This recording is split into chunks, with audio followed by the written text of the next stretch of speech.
अस्सलामुअलैकुम नाजरीन, मैं बिस्मा मुश्ताक। तामिल इरशाद मल्टीमीडिया में आपका खैर मकदम है। नाजरीन, पेश है आज की खास हेडलाइंस।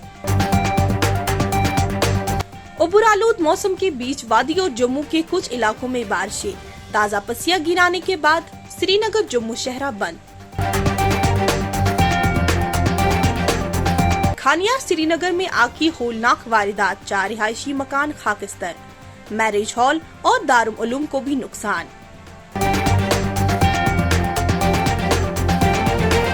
अमरनाथ यात्रा 3 हफ्तों के दौरान 3 लाख यात्रियों ने गुफा का दर्शन किया।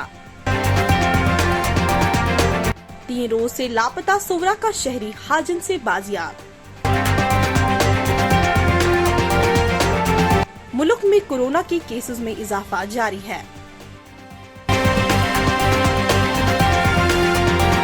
डोडा में सैलाबी पानी से 26 इमारतें बह गई, 20 को नुकसान। तो नाजरीन, दीगर अपडेट्स के साथ आप तामिल इरशाद के साथ बनी रहिए। तब तक मुझे इजाजत दीजिए। अल्लाह हाफिज।